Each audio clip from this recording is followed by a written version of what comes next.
इस्लाम की मान्यता यही है कि अगर कोई नंगी औरत है तो आप निगाह नीचे कर लो, कोई गंदगी दिखाई दे तो निगाह नीचे कर लो। तुमको तो निगाह नीचे कर लेना चाहिए ना, तुमको तो देखना ही नहीं चाहिए। कोई गंदा बोले तो कान बंद कर लो, कोई गलत बोले तो इस्लाम तो ये सिखाता है। गर्दन थोड़ा सा एक उंगली दिखाई दे दिया या नीचे दिखाई तो उसको आप घूर के मौलाना हो, उसको देख रहे हो, उसको जूम कर रहे हो। क्या इस्लामी मान्यता ये कहता है कि किसी औरत को जो है आप घूर के देखें, उसका पीठ देखें, उसका लिबास देखें, उसको जूम कर कर के और तमाम लोगों को दिखाएं, पूरे हिंदुस्तान में उसकी चर्चा करें। ये मौलाना वो मौलाना है जब दिल्ली में वोट देने जाता है, वोट दे करके आता है तो अपने बाकायदा उंगली को दिखाता है कि देखो हम वोट दे के चले आए और हमने भाजपा को वोट दिया है, भाजपा को वोट दो। हम इनके पीछे कभी नमाज नहीं पढ़ेंगे, हम तो मुसलमानों से इनका बहिष्कार करने के लिए कहेंगे। बिल्कुल हज उम्रा उनके ट्रेवल से नहीं जाना चाहिए, बिल्कुल नहीं जाना चाहिए। हज भी नहीं होगा ऐसे आदमी का जो खुरापाती, जो किसी महिला के को पीठ को निहारता हो, जूम करके देखता हो। अरे भाई डिम्पल यादव हिंदू हैं, मुसलमान नहीं हैं। इकरा हसन मुसलमान। साड़ी हिंदुस्तानी लिबास है, हमारे घर में औरतें भी साड़ी पहनती हैं और साड़ी पहनने पे, ब्लाउज पहनने पे, कंधे पे तो उनका पल्लू है ही है, सर पे नहीं है।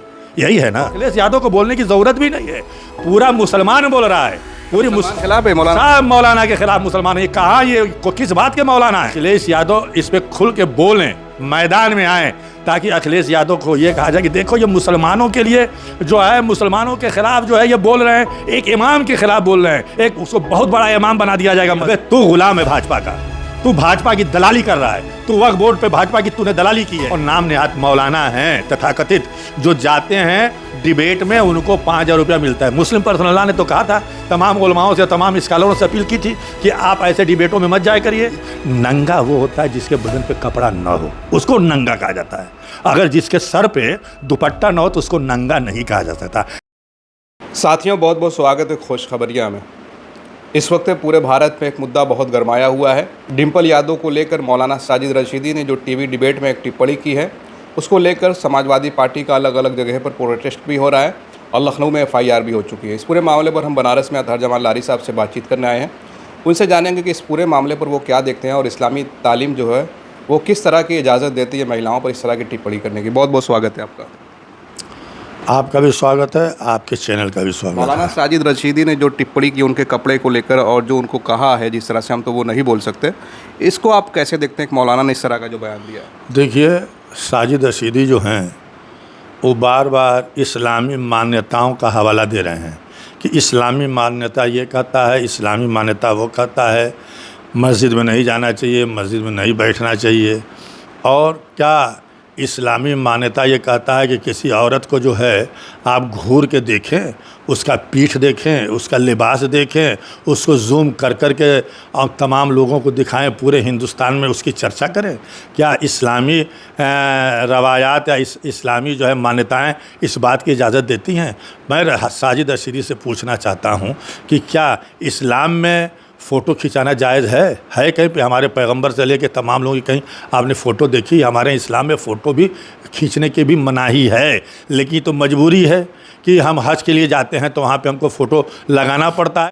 तो क्या ये भी है कि इस्लामी मान्यताओं के अनुसार मस्जिद में इस तरह से महिलाओं का जाना, उस टिप्पणी को आप किस नज़रिए से देख रहे हैं? देखिए, इस्लाम कहीं मना नहीं करता कि मस्जिद में आप नहीं जा सकते। मस्जिद में हिंदू भी जा सकता है, मुसलमान भी जा सकता है, सिख भी जा सकता है, क्रिश्चियन भी जा सकता है, कोई भी जा सकता है।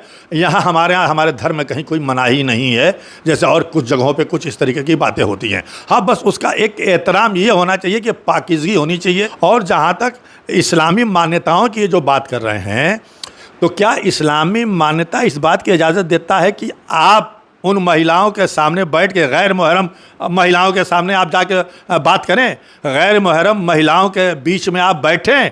ये इस्लामी मान्यता है? इस्लाम इसकी मान्यता देता है? आप बराबर डिबेट में जाते हैं और वहाँ पे महिला कभी कोई जीन्स की पैंट और शर्ट में रहती हैं, तो कोई जो है साड़ी में रहती है, किसी का सर ढका नहीं रहता है। तो उस वक्त आपको इस्लामी मान्यता याद नहीं आती कि आप उनसे कहें कि हाँ आप भी अपना सर ढक लीजिए? हाँ, आप इस्लामी मान्यताओं की दुहाई दे रहे हैं। इस्लाम में क्या है और क्या नहीं है? इस्लाम तो बहुत लचीला धर्म है, बहुत ही सबको लेके चलने वाला धर्म है। इस्लामी मान्यता तो यह है कि अगर आपके घर में कोई पड़ोसी भूखा है तो ये आपको नहीं देखना है कि हिंदू है कि मुसलमान है, वो किस बिरादरी का है, आपको उसकी मदद करनी है, आपकी उसके हर तरीके की मदद करनी है।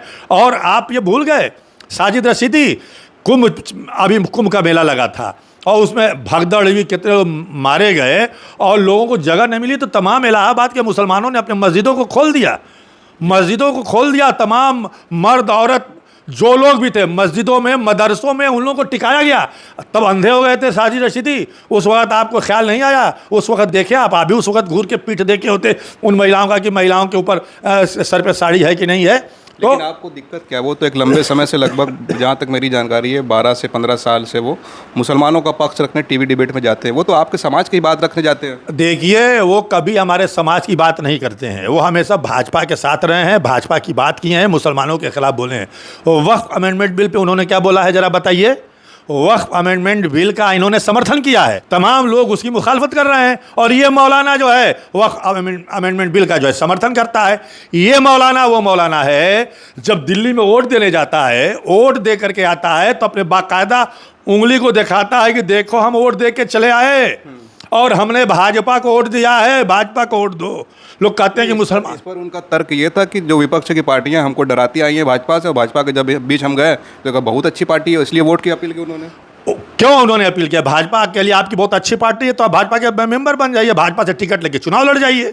आपकी निगाह में भाजपा बहुत अच्छी है तो आप क्यों नहीं खुल के कहते कि हमारी निगाह में भाजपा बहुत अच्छी है? आज तक जितनी जो भी हमारे साथ जुल्म ज्यादती मदरसे तोड़े जा रहे हैं, या माँ ब्लीचिंग हो रही है, या मस्जिदों पे बुलडोजर चल रहे हैं, या तमाम आसाम में लोगों को जिस तरीके से मुसलमानों को बंगाली के नाम पे भगाया जा रहा है, आप बोलिए कि सब सही है। वो कौन सा हमारा पक्ष रखता है? अरे 5,000 रुपया मिलता है, वो पक्ष रखते हैं, वो चले जाते हैं। मस्जिद के इमाम है, अब नमाज पढ़ाते 5 रुपये किससे मिलते हैं? मस्जिद के इमाम को ये बहुत से ऐसे नाम नहात स्कॉलर हैं और नाम नहात मौलाना हैं तथाकथित, जो जाते हैं डिबेट में, उनको 5,000 रुपया मिलता है। मुस्लिम पर्सनल लॉ ने तो कहा था, तमाम उलमाओं से, तमाम स्कॉलरों से अपील की थी कि आप ऐसे डिबेटों में मत जाया करिए, आप मत शामिल होइए। तो कौन से मुसलमान है जो मुस्लिम पर्सनल लॉ की बात को नहीं माने? ये उससे ऊपर हैं। मुस्लिम पर्सनल लॉ बोर्ड तमाम मुसलमानों पीछे पढ़ने वालों की नमाज होती है कि नहीं? फिर अब अल्लाह जाने भैया, ये तो अल्लाह ही बता सकते हैं कि इनके पीछे पढ़ने वालों के की नमाज होती है कि जाएंगे तो पढ़ेंगे दिल्ली में। हम इनके पीछे कभी नमाज नहीं पढ़ेंगे। हम तो मुसलमानों से इनका बहिष्कार करने के लिए कहेंगे। बहिष्कार आप कैसे करेंगे? वो तो एक टूर ट्रैवल हज उम्रा का चलाते हैं, तो जो लोग उम्रा हज करने जा रहे हैं उनका भी तब नहीं होगा। बिल्कुल हज उम्रा उनके ट्रेवल से नहीं जाना चाहिए, बिल्कुल नहीं जाना चाहिए। हज भी नहीं होगा ऐसे आदमी का जो खुराफाती, जो किसी महिला के को पीठ को निहारता हो, जूम करके देखता हो। अरे भाई, डिम्पल यादव हिंदू हैं, सब मुसलमान नहीं हैं। इकरा हसन मुसलमान है, बार बार अपने समाज की बेटी कहते हो, तो इकरा हसन के खिलाफ इतना सवाल ये पैदा हो रहा है। इकरा हसन का जब मामला था तो बहुत सारे लोग कह रहे हैं कि सपा इस तरह से सवाल नहीं उठाई, जो सपा के लोग सवाल उठा रहे उस मामले पर चुप थे। अब डिम्पल यादव का मामला है तो तमाम तरह का नहीं। इकरा हसन पे आप हमसे पूछने आए? कोई आया हमसे बात करने के लिए? इकरा हसन के लिए भी सवाल उठाया गया। इकरा हसन के बारे में ये सवाल उठाए। आज जो डिम्पल यादव के बारे में सवाल उठा रहे हैं, हम समाजवादी पार्टी के नहीं हैं, आप सारे लोग जानते हैं। मैं बहुजन समाज पार्टी से चुनाव लड़ा हूँ। भाजपा भी तो विरोध कर रही है इस पूरे मामले का। कल संसद में तो देखा गया कि तमाम जो महिला सांसद थे, कुछ पुरुष भी थे उसमें। ऐसा है कि भाजपा का दोहरा चरित्र है। और जो मैं कह रहा था कि डिम्पल यादव जो है मुस्लिम नहीं है। अगर वो मुस्लिम रहती तो ज़रूर उस तरीके से जाती। साड़ी हिंदुस्तानी लिबास है, हमारे घर में औरतें भी साड़ी पहनती हैं, और साड़ी पहनने पे, ब्लाउज पहनने पे, कंधे पे तो उनका पल्लू है, ये सर पे नहीं है। यही है ना। तो गर्दन थोड़ा सा एक उंगली दिखाई दे दिया या नीचे दिखाई तो उसको आप घूर के मौलाना हो, उसको देख रहे हो, उसको जूम कर रहे हो। आपको नजर नीचे रखनी चाहिए। हर इस्लाम की मान्यता यही है कि अगर कोई नंगी औरत है तो आप नजर नीचे कर लो, कोई गंदगी दिखाई दे तो निगाह नीचे कर लो। तुमको तो निगाह नीचे कर लेना चाहिए ना, तुमको तो देखना ही नहीं चाहिए। कोई गंदा बोले तो कान बंद कर लो, कोई गलत बोले तो इस्लाम तो ये सिखाता है। इस्लाम की रवायात मान्यताओं की बात करते हो तो तमाम मान्यताएं उसकी कहाँ आप फॉलो करते हो? एक मौला अखिलेश यादव क्यों चुप हैं अभी उस मामले पर? देखिए, जहाँ तक आपने अभी एक सवाल किया कि भाजपा के लोग विरोध कर रहे हैं, तो भाजपा के लोग विरोध कर रहे हैं। भाजपा का चाल चरित्र चेहरा अलग है। अखिलेश यादव को क्या कहा गया उस वक्त? नमाजवादी। मस्जिद में चले गए तो नमाजवादी कहा गया ना।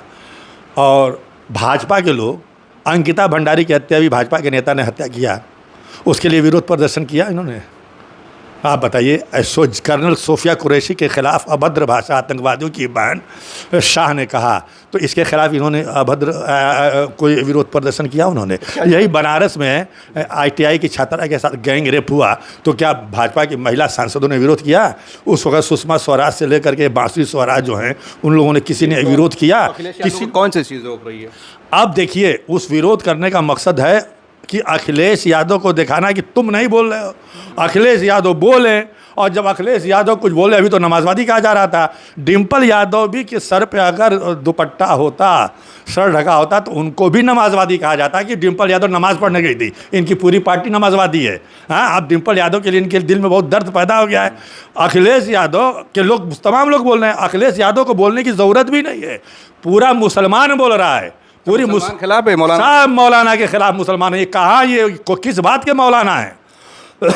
मौलाना की जबान ऐसी नहीं होती। मौलाना की मस्जिद में भीड़ तब हो रही कि नहीं? कहाँ भीड़ हो रही है? पहाड़गंज में पढ़ाते हैं, कितने चंद लोग जाते हैं, उसी में हो सकता है कि इनकी ट्रैवल ऑफिस हो। जो है भाजपा ये चाहती है कि अखिलेश यादव इस पे खुल के बोलें, मैदान में आए, ताकि अखिलेश यादव को ये कहा जाए कि देखो ये मुसलमानों के लिए जो है, मुसलमानों के खिलाफ जो है ये बोल रहे हैं, एक इमाम के खिलाफ बोल रहे हैं, एक उसको बहुत बड़ा इमाम बना दिया जाएगा मस्जिद का। ये वजह है, बहुत बड़ा इमाम बना दिया। देखो इमाम के खिलाफ जो है सपा के नेता जो है बोल रहे हैं, ये इमाम के खिलाफ है, मुसलमानों के खिलाफ है। एक तरफ कहते हैं तुष्टिकरण कर रहे हैं, और एक तरफ ये बहाना बनाने की कोशिश। क्या चाहते हैं कि मौलाना के खिलाफ तो FIR भी हो गई है, क्या चाहते हैं आप लोग? मौलाना के खिलाफ तो हर जिले से FIR होना चाहिए, और ऐसे मौलाना होने भी नहीं चाहिए। और ये जो शख्स बोलता है कि वो गुलामों की तरफ से बैठा हुआ है, अबे तू गुलाम है भाजपा का, तू भाजपा की दलाली कर रहा है, तू वक्फ बोर्ड पे भाजपा की तूने दलाली की है, तुमने हर मुद्दे पे भाजपा की दलाली की है। ये जा करके हमारे प्रधानमंत्री नरेंद्र मोदी से भी मिलता है, क्यों मिलते हो? क्या बात रहती है? उसको सार्वजनिक क्यों नहीं करते हो? तमाम जो लोग भी गए थे, ये जफर शरेश वाला कौन है जो जिनके साथ ये गया है? जफर शरेश वाला मोदी जी के बहुत करीबी हैं, उनके साथी हैं, बहुत बड़े व्यापारी हैं, बहुत बड़े व्यवसायी हैं, तमाम लोगों को ये मैनेज करने का काम करते हैं।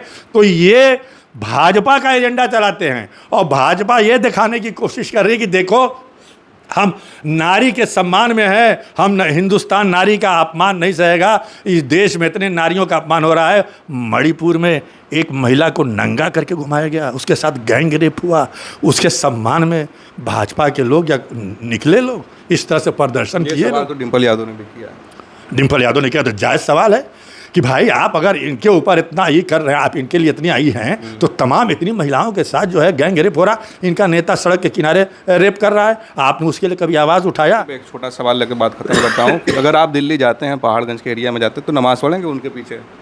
हम जामा मस्जिद में नमाज़ पढ़ेंगे। कहाँ है ऐसे मौलाना के पीछे नमाज़ पढ़ेंगे जिसकी निगाह गंदा हो, गंदगी की बात करता हो, इस्लामी रवायत की बात करता हो और इस्लामी रवायत पे चलता ना हो, लोग अभी पढ़ रहे मान्यताओं को मानता ना हो, और बार बार जो है ढिठाई करके बोल रहा, उसको तो माफ़ी मांगना चाहिए। जो लोग अभी पढ़ रहे हैं उनके पीछे नहीं पढ़ना चाहिए। नंगा वो होता है जिसके बदन पे कपड़ा ना हो, उसको नंगा कहा जाता है।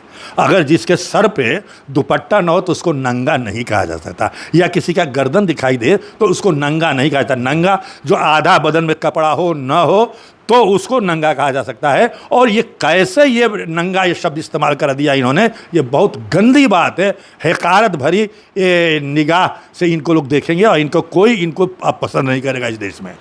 चलिए, बहुत बहुत शुक्रिया हमसे बातचीत करने के लिए। हम बात कर रहे थे अतहर जमाल लारी साहब से। मौलाना साजिद रशीदी के बयान को लेकर इन्होंने कहा कि तमाम मुस्लिम समाज के लोग इसके ख़िलाफ़ हैं और उनके पीछे नमाज भी नहीं पढ़नी चाहिए। आप इस पूरे मामले पर क्या सोचते हैं? अपनी राय ज़रूर कमेंट करें।